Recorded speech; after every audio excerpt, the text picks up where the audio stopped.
Do you have water with you? I do. You do. I have water and I have coffee. Yeah, I wish I had coffee. I had coffee this morning. Yeah. We made a like a ginger ginseng jujube tea that my Mm-hmm. mom gave me the recipe for, and the some of the ingredients for. But Mm-hmm. yeah. Anyway, how are you? I'm doing I okay. said we wouldn't do small Long week. talk, and we're doing it anyway. So obviously, I'm here with Katie Carguilo.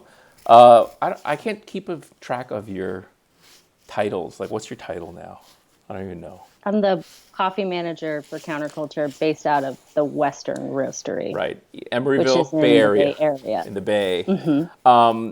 Yeah. Katie and I go way back. Katie's like my little Mm-hmm. sister since you were 19 years old in Washington, D.C. I'm like too much on the side. Mm-hmm. So, green coffee, that's your department. Yeah. Let's get into it. Purchasing. What's the hell's Okay. been going on for you guys? Well, the way that Counterculture buys green coffee is somewhat unique. We basically forecast out based on sales projections what we're going to need, and we make forward contracts for 97% of the coffee that we buy. So, so we have all of these coffee purchases that we have planned based on a certain amount of sales. And obviously, in the past 2 weeks, that certain amount of sales for us has been really tumultuously changing. We have a lot of different places that we sell coffee, but a lot of the bread and butter sort of our business is wholesale, and a lot of our wholesale partners are facing the stuff that you and Kyle talked about yesterday, either closing their stores or figuring out ways to remain open and sell coffee safely to go, but still dealing with like kind of a wary public when it comes to that sort of coffee consumption. So counter, And I'm I'm sorry to mhm, interrupt. So counterculture it's has okay, a few different sales channels. So no cafes, but you do have direct like no mail cafes, yeah. order, internet Hmm. sales, and then what are the other sort of sales channels for you guys? Grocery. So we sell coffee to large grocery stores, small and large grocery stores, and then wholesale, which includes like restaurants, cafes, and offices are also included in wholesale as well. So yeah, so as you can imagine, grocery and e-com are doing well right now. But sort of, yeah, we're big enough that a couple of changes, like if one grocery chain or one chain of cafes made a switch, we don't make anyone sign contracts with us. If they switched from counterculture, it wouldn't necessarily make a big shift on the green coffee side for what we are doing because we would assume, that we're bringing on new accounts sort of all the time. But this particular situation with COVID-19 really has made a dramatic shift in the types of pounds that we're fulfilling, which is a whole other piece of the problem, but then also just the amount of pounds overall that we need for our business. So on the green side, then, which is again your department, not being able to forecast, or I guess more accurately, like having forecast be totally wrong, right? Which is a Hmm. problem everyone's having. But talk a little bit about the specifics of the impact for you, and especially like just your job. Yeah. Yeah. So, I mean, there's kind of two things that we are thinking about right now. So, we're thinking about everything that's on the book. So, everything that's already contracted and what we can do with that currently and where it's going to go. And then we are thinking about everything that's coming down the line for the future. So, if you think about the coffees that are being impacted sort of right now, the countries that are finishing up harvesting and starting to export are sort of Central American countries, Northern Hemisphere, Africa, places like Ethiopia, Kenya. You talk about So the sort of crop like harvest cycle. That's just a normal sort of exactly. agriculture cycle. Yeah.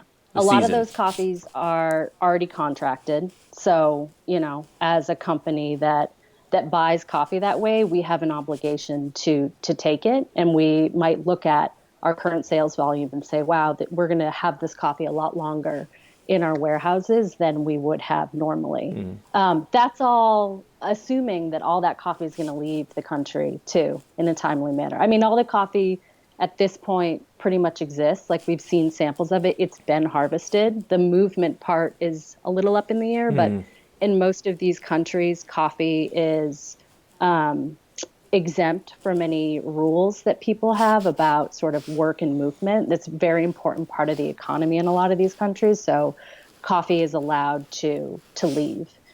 And, with that kind of stuff, we're definitely calling up suppliers and we're talking about, can we push some of these shipments to a later date so that they don't all get to the warehouses and we don't start paying warehousing fees for a really long period of time. Like if we're not going to go through the coffee as quickly as we thought we would, maybe we can push a container or two out and that'll save us a little bit of money in the long term. Like everyone's saying, call up all of your suppliers and ask them if you can defer payments or get longer terms. It's definitely part of the conversation right now. And then for some of the Northern Hemisphere coffees that maybe didn't have formal contracts on the books yet, but did have a sort of verbal contract, we're calling people up and just talking about what they are in a position to offer. Like, is there 25 bags maybe that we could buy less that they might have another buyer for that would help us get some of that position shrunk down a little bit. But then if you look at the longer term, so thinking about Southern Hemisphere, thinking about coffees from Colombia, Peru, and the other side of Africa, Rwanda, Burundi, it is, we could look at our projections and say, okay, well, actually, we've bought enough coffee this year and we don't need to buy any coffee from the Southern Hemisphere. Like, thank you very much. But, as a company that we believe in working through long-term partnerships. We believe that, facilitates quality and sustainability. It's not just bags of coffee for us, it's people behind that coffee. So we can't just go to that supplier in Colombia and say, sorry, you don't have our business this year. We need to, on the other hand, we can't really buy more coffee than we're selling. So we sort of have to come up with an in-between number with each of those suppliers, like what will keep your farms in business and what can we do from an actual purchasing perspective. And so I know, and those are conversations that we're starting right now before they go into harvesting this summer, our summer. So I know that whenever there's a conversation about green coffee purchasing, especially for like a medium to large coffee roasting company like Counterculture, whenever it's like, well, what happens here, what happens there, it's like it gets complicated very quickly. It's like, well, it depends on the country and not just even the country, but like these are individual relationships. And with Counterculture specifically, it's like many of them like long-term relationships, like you said. How have those gone? Like those ones that you yourself have had to engage in, I mean, it's relatively, it's so yucky to talk about, but like it feels practically and logically that this is just the beginning of this, and it's only been like 2 weeks, like really in the shit. How have those conversations gone so far? Yeah. Well, we've just started having them, really, because as you said, this is the beginning of it. And we're trying to be as proactive about it as possible. So it's gone from, people needing a little bit of time to process the information and come to a decision themselves. Especially there are some Southern Hemisphere coffees that we actually have pre-contracted, because one of the reasons that we pre-contract coffee is because it helps producers gain access to financing, which they really need to finance the harvest. So in a normal circumstance, it's if we're expecting a volume and there isn't like a huge shift like a pandemic creates, it's not that risky for us. But in this case, there's a couple of, suppliers where we've contracted coffee months and months out before we need it. So everyone is processing sort of the information, and we're going to come back and have a conversation as it goes along. There's other people, there's like a few supply chains specifically that I had a conversation with some producers last night and we came to a final bag agreement. We're going to work out sort of the shipping terms a little bit later, but they value the decade relationship that we've had, and have agreed to find a middle ground with us for what we feel like we can realistically commit to. Now, all of that said, all of this could change. We could, in 4 weeks, our business could look totally different. It could look better than before. It could look the same as before. And we could be kind of overreacting right now for nothing. But we definitely need to be thoughtful and proactive, because I don't want to get into a situation where someone is harvesting coffee, where they're paying employees at their farms because they are thinking that counterculture is going to buy 100% of that coffee, if that's not really going to be able to be the case. I want people to be able to plan and to know that as soon as I know, essentially. Yeah. I mean, it's interesting, like everything that you're saying, part of the backdrop of it is that's unique to the situation is, in theory, like you could come up with a scenario where counterculture is under these pressures, only counterculture, no one else, right? It's like something went wrong with the sales channel, or something, or like it was like a hurricane in a region where there's a lot of counterculture accounts. But we're in a situation where it's everywhere and everyone, and it's I've been saying a lot in person, on the phone and like on Twitter and stuff, just the simultaneous kind of horror and comfort of knowing that it's everyone. So it's not just you. Yeah. So that's like great. Phew. Like because there's shame in the feelings of failure and that you can't deliver on promises or contracts or relationships and things like that. But what you're talking about, it's interesting just thinking about that backdrop of like, they can't be like, oh yeah, well, so-and-so is going to take, then we're going to take our business elsewhere type sort of thing. Not that it needs to devolve to that. But, I think on the most part so far, everyone I've talked to anyway, it's like most of the folks that people are afraid that aren't going to be understanding are at least willing to have a conversation, because there's this awareness that it's like it's everyone and it's everywhere. Yeah. Yeah, I mean, I completely agree with you, and I have commiserated a lot with particularly like exporters and importers in the supply chain. But the hard truth is that the coffee is still growing on the trees. Yeah. You You can't tell the coffee to stop growing. No. Right. Exactly. It's not like just put a pause on that. But I will say that it does seem like, at least for a moment, that forward contracting in the specialty market, not just for counterculture, but for the specialty market in general, is placed on pause. And that's because specialty is so heavily tied up in retail. And retail right now is a little decimated. up in the air. Yeah, I guess it'd be helpful to kind of think about, if you're talking about specialty coffee and retail. It's funny, I didn't really quite thought about it that way. In that distinction, but you're right, obviously right, but it's worth kind of bringing up the other sort of channels, the major ones, and more institutional.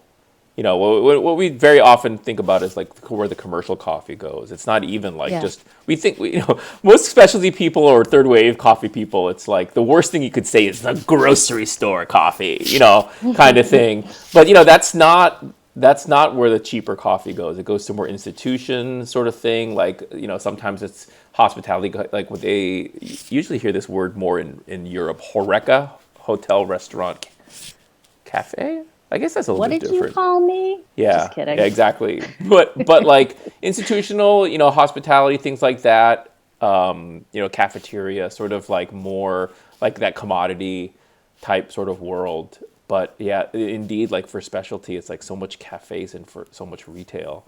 I mean, there was this whole conversation, 2 conversations ago with Rick Reinhardt, and talking about how historically that coffee consumption is flat, meaning, consistent, and people tend to keep drinking coffee through things. Through recessions and everything. Absolutely. But totally. That very often, it doesn't mean that there's no effect to the individual sales channels or the cafes or whatever. For me being a cafe operator, like my days are consumed with either dealing with our cafe issues and trying to, fight to keep things afloat, or talking to other cafe owners and talking about ways that the things they can do, and everything. Because it's rough. It's rough. Mm-hmm. So, in terms of like, because these were forward contracts and in anticipation of what's the word? Not estimates, but like Sales forecast. yeah, forecast was the word I was looking for. That my brain's not Mm-hmm. working 100% these days. But based on forecasts.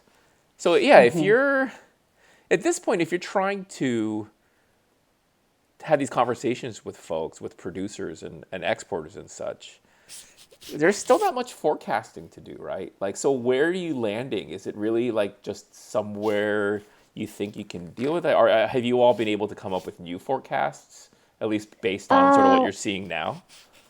no, I mean we're definitely tracking like where we're at in terms of not only percentage of forecast, but percentage of like last year or the last 10 weeks average. A lot of this is really just about kind of shedding whatever we can with the hopes that later we can sign more contracts if we do end up needing it.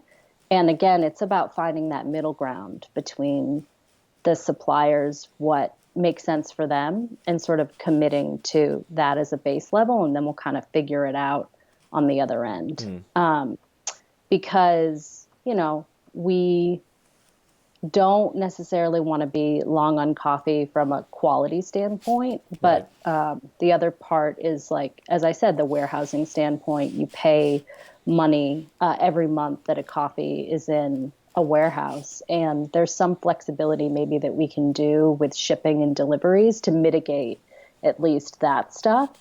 And maybe there's some things that we'll end up doing with packaging. We already use grain pearl for most of our coffees. Maybe we'll back seal more coffees this year so that if we're using them 3 or 4 months after we ideally would have anticipated, we're not seeing that quality loss happen. Right. Um, but the conversation is really about the fact that we we're all in this position in specialty coffee of fighting for our business right now, fighting for survival. And it's not lost on me that that's a position that farmers are constantly in. Right.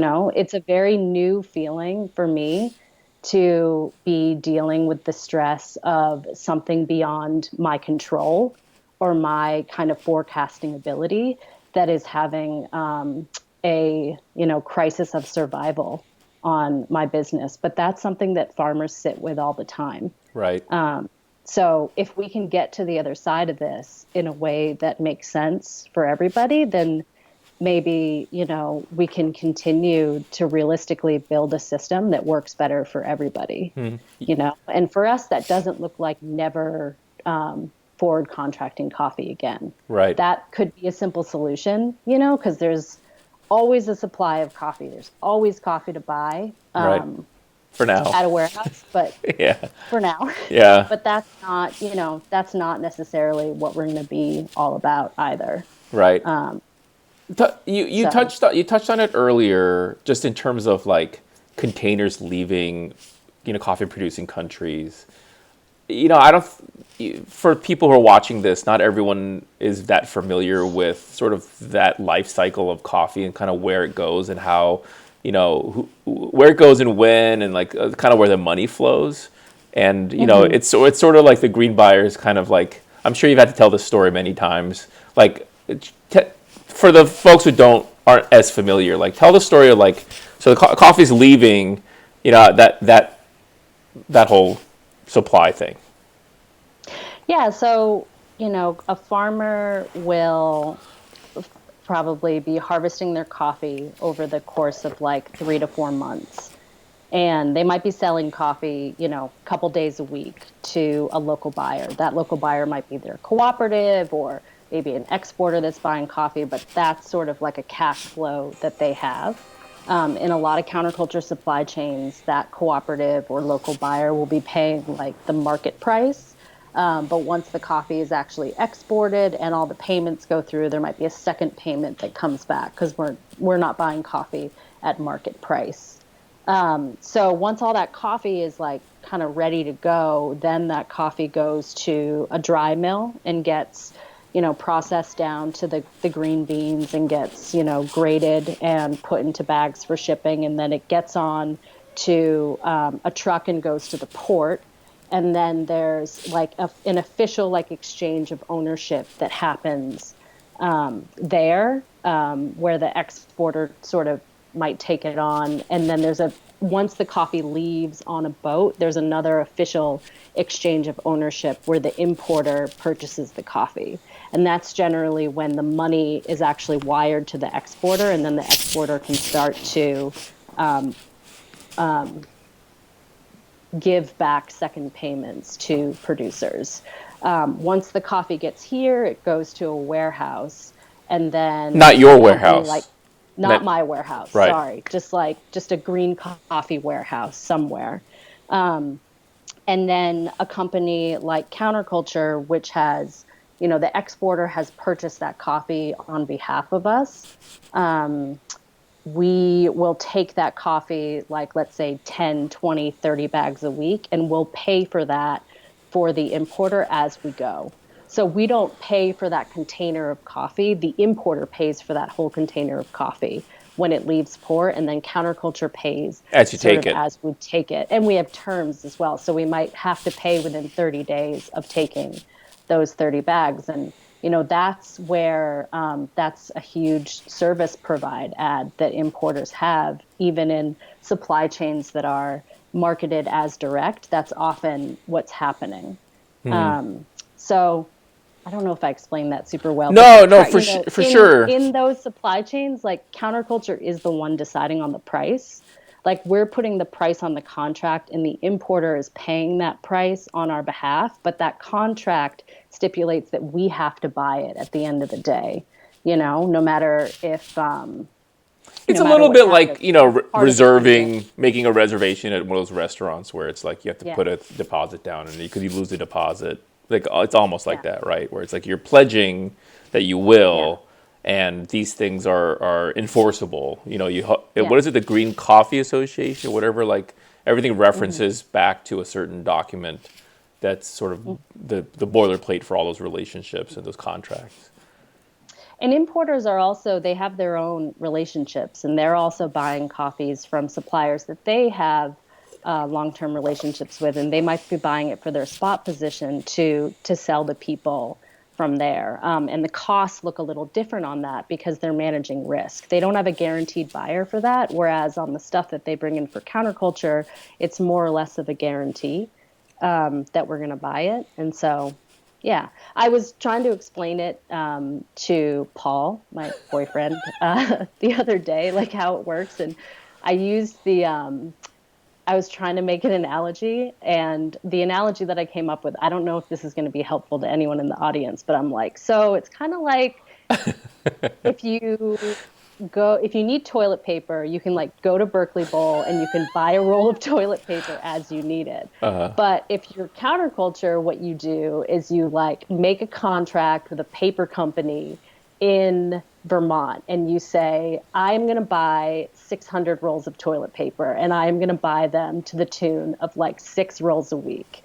And so the toilet paper company takes that contract and they like go to farmers and they buy all the trees and they make it.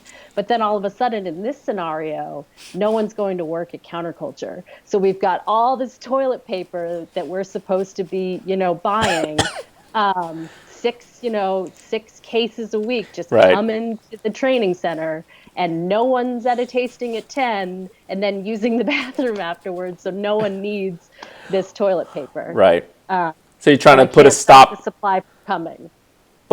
but you can in a way, right? I mean, that's kind of what these phone calls are about. Is like trying to manage that however much you can, knowing that some of it's already on Yeah. the way and it's unstoppable.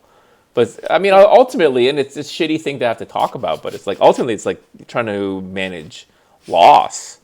and the Yeah. negative impact on the company because we're all fighting for survival. Yeah, and that is like, so the perspective that I'm giving is like how we're managing it. There's definitely other companies in a direct trade situation that are either choosing to manage it different or like physically feel like they have to, like if they literally have no sales going out their door because they have closed their cafes and they don't have much wholesale Right. and they have no, that's also a different scenario. So again, this is like just my perspective from this company. Right. It's not necessarily how everyone is handling it, but everyone is being impacted. Like specialty coffee is being impacted by this pandemic, and Yeah. it's really scary.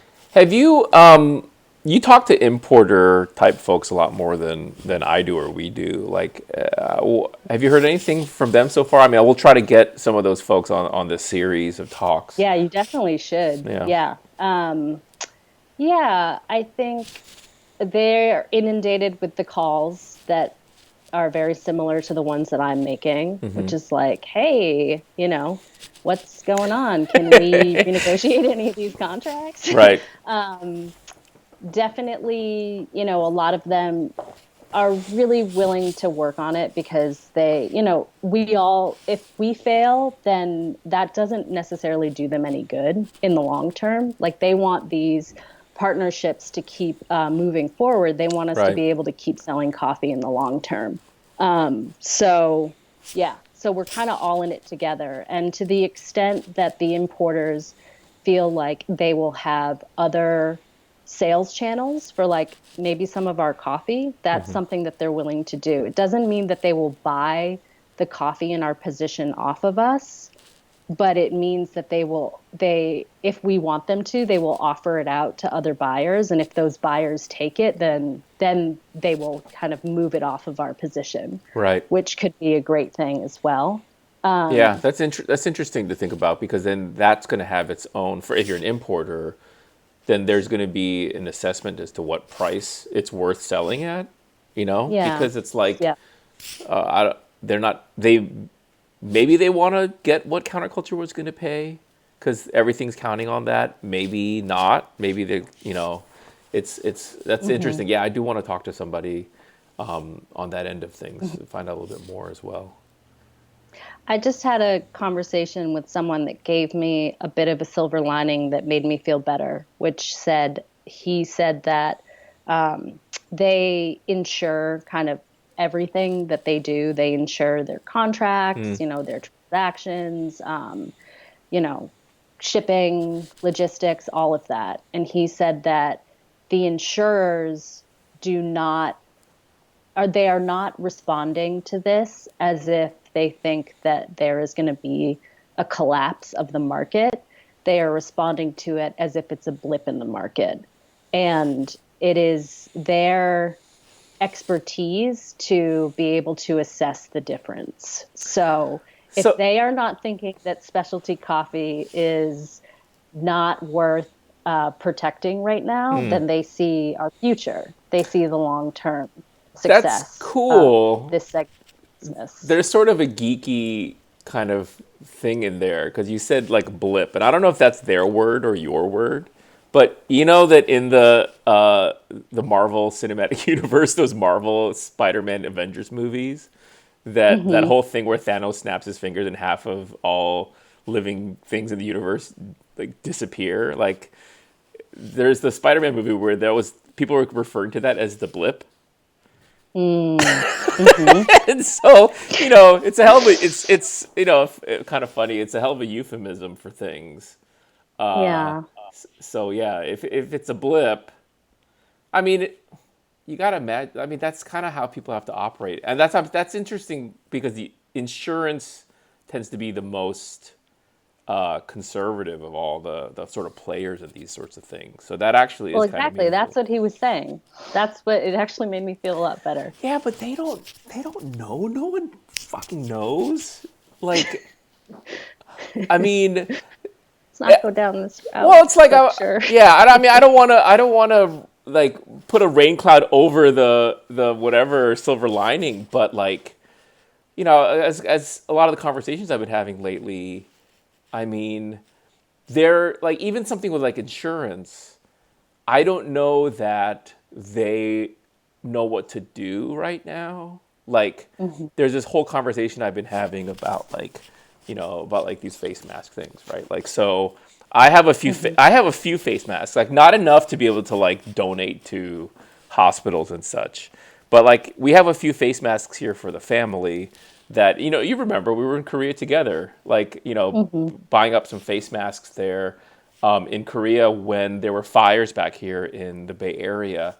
And, just thinking through when all this stuff was starting to happen and they were saying like, don't wear a face mask. It's not going to help you. It's not going to matter. Like, don't wear one. But we need them for the public, for the healthcare workers. So, if we need to save them for them. And it's kind of like, okay, that's kind of funny. It's like, first you said they don't help you. And then they said, but we need them to help the healthcare workers.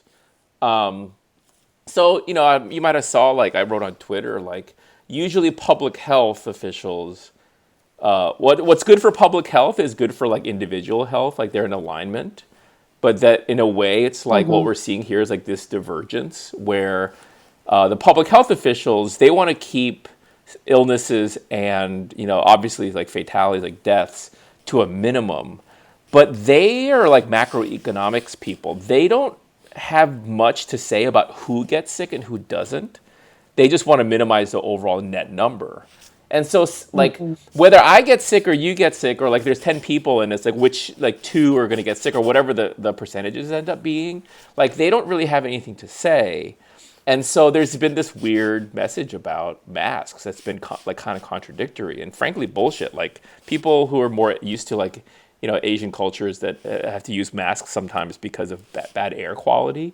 It's like, okay, that's cool. Like, that those masks have been an integral part to all the successes that everyone's like applauding in South Korea and elsewhere regarding, kind of trying to recover from this whole thing. So it makes me curious as to how well insurance folks are prepared as well, because, I mean, you hope they're right, but it's also like, every time there's a sporting event or whatever, they'll always be like, well, Vegas odds say this. And they kind of always kind of know better than everybody, but it also doesn't always turn out that way. I don't mean to put a damper on that silver lining. I'm sorry. I didn't mean to do that. It's okay. You should definitely talk to suppliers on this video series. Yeah, it's interesting to get their perspective, because it goes back to the thing Rick Reinhardt was talking about again, like that consumption is flat. Like, so then if you're an importer, if you're a roaster, like you said, specialty coffee is so tied up with retail that it can't you can't not be affected negatively if you're a third wave coffee roaster. So, but if you're an importer, like one step behind in the supply stream, then in the value stream, then it's going to really depend on kind of your diversification of the kind of customers that you have. Right.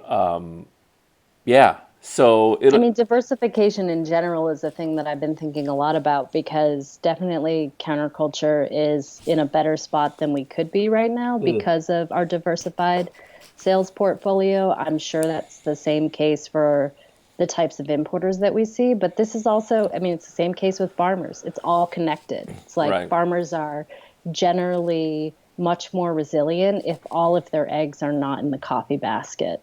And so, if we tell farmers that, if we as a community, not just we counterculture, but if we as a community tell farmers that, then we have to listen to that advice ourselves, and we have to be diversified in the types of coffees that we are willing to sell and the types of markets that we're willing to sell to. If we truly see ourselves as part of a supply chain that has shared risk. If we actually feel like we're sharing in that risk. And, I know what you're talking about, and we've talked about these sorts of things, offline, that very often in the narrative of specialty coffee and supporting farmers and producers, that there's a lot of kind of paternalistic sort of like finger Mm-hmm. wagging at coffee farmers, like don't do this, kind of thing. Mm-hmm.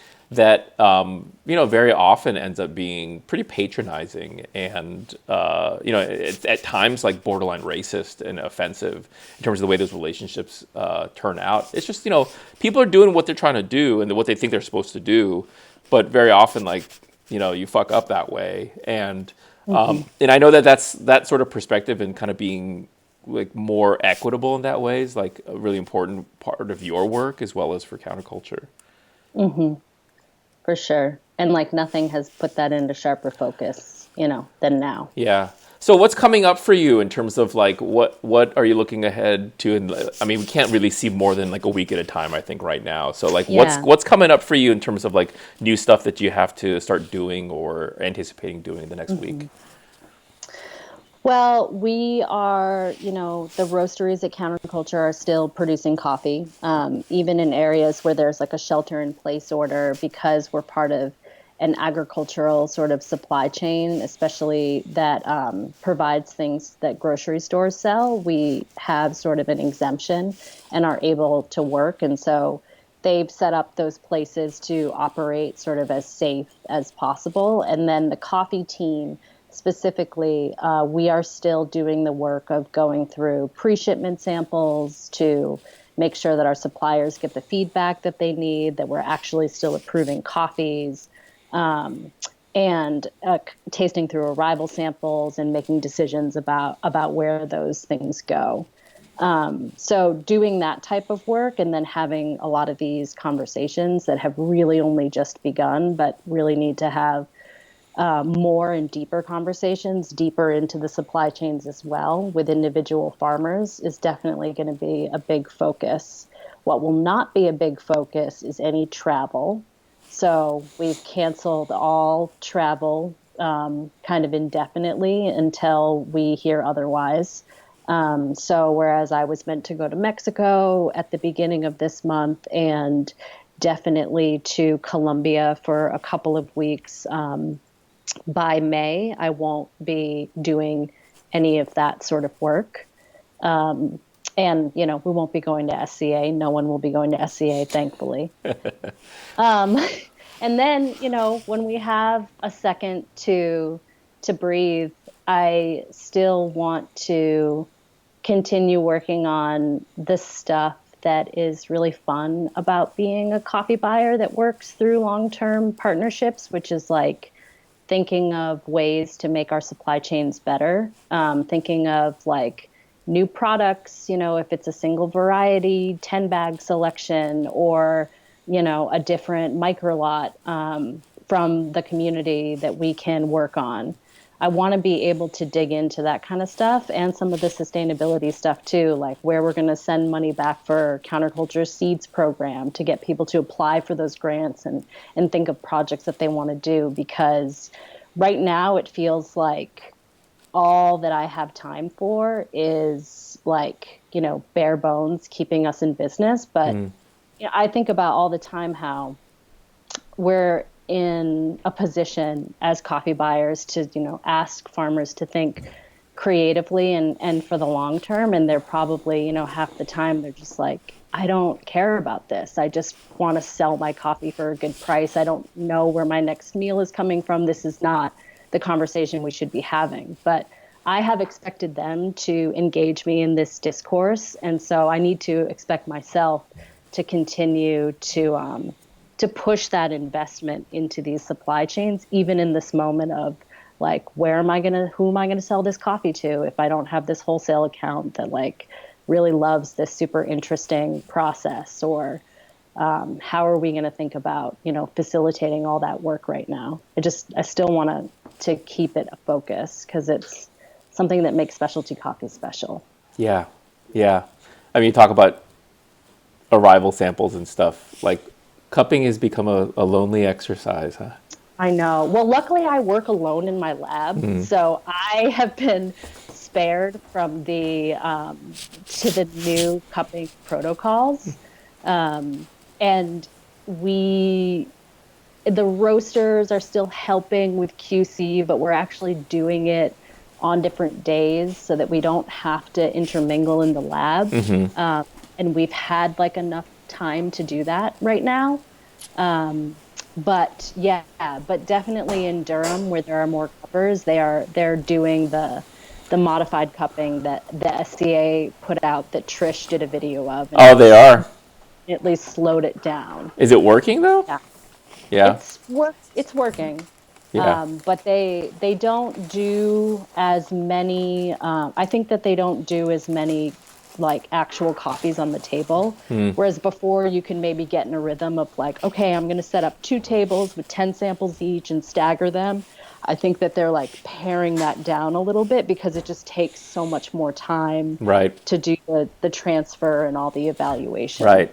It's interesting to think about cupping, the process of cupping as, even though we did that video with Trish, it was more like trying that whole protocol out. But when you think about what we know about coronavirus right now, I was just listening to a podcast that was talking about food and food safety with a purported expert who I won't name, who has me blocked on Twitter because he's kind of a jerk sometimes. Right. But Yeah. anyway, Actually, his cookbook is propping up my computer right now. well, I hope your computer is putting all kinds of heat and angry energy down into his book, because that's a whole other story. Maybe I'll get into on a different thing. But when you're thinking, like, so they're saying that if you swallow, like, for instance, if there's coronavirus in a coffee and you swallowed it, like, it can't make you sick from your stomach. But then, the concern in theory could be vapor. But then, if it's hot, then, the virus doesn't like to be in a really hot liquid environment. So maybe it's okay. But then, sort of, maybe it's less okay as the coffee cools, like, that there could be some more. Who the hell knows? Right now, it's like this invisible kind of demon. I really feel like the future of cupping is up in the air more than the future of the specialty industry. I feel like there's got to be a reckoning with the hygiene of that process at a certain point. Yeah, that's one of the questions. I mean, Trish has been talking about that too. Like, this might be the end of cupping as we know it. I mean, I think you've seen me like tweet about this too. It's like, last year or up to 2019, you kiss your boyfriend, girlfriend, whatever, partner, spouse, and it's like, oh, I love you, like, whatever, mwah, and now it's like 2020. It's like, mwah, now we both have it. Now we both have For it. sure. Kind of thing. Thanks. This was a good chat. Yeah. Thanks for inviting me. I don't always get to say this, but I'm so proud of you. Oh, And yeah, and I love you a lot, and be safe and healthy. thank you. Oh, I want to show the audience Debbie before we go. Yeah, I don't know why we haven't done this yet. It's really important. Hi, She was Debbie. sleeping. Yeah, Yeah. Debbie's looking around. She's like, why did you wake me up for this? I'm not ready. His eyes are like, it's weird, like that sleepy, that eye tick thing that people get, where it's like you're sleeping and it's like, yeah. Can we see Paul? Do we get to say hi? Yeah. People want to meet Paul. Say hi to Paul. He's moving shapes. That's Paul. Hey, Paul. Paul's an architect. Oh, wait. Before Paul has to show off his hat. It's my favorite hat that I've seen in the last 5 years. Yep. Paul's famous hat. And then Paul needs to tell the hat story to the audience, and then we'll sign off. Isn't that great? I'm wearing this in solidarity with my Italian brothers and sisters, and their struggle. Tell the hat story. It's a good story. The hat story. So I love to watch tennis. I love Roger Federer. He's sponsored by Barilla. Give us a better shot of the hat, Katie. Yes. And my friend and I were watching a tennis match, and someone in Federer's box was wearing a Barilla hat. And I said, that is the coolest hat I've ever seen. Where can I get a hat like that? And then 2 months after my birthday, I get a package in the mail, and there's this hat that's embroidered with the Barilla logo. Like hand embroidered. Hand embroidered. One of a kind. Happy belated birthday. Hope you weren't joking about that, about wanting a Barilla hat. It's the greatest. Yeah. I mean, Pretty great. I've got my Nationals cap, but yeah, it doesn't compare. Okay, all right. For chatting. Thanks everyone for tuning in. All right, we'll do some more with some new people. Make sure you all either on Twitter or wherever you can find me. If you have other people, or if you yourself want to do this chat, I'm happy. To almost anyone who wants to do something like this. Maybe it can be you and Katie. We'll figure it out. Okay. Thanks everyone. Be well. Make good choices. Bye.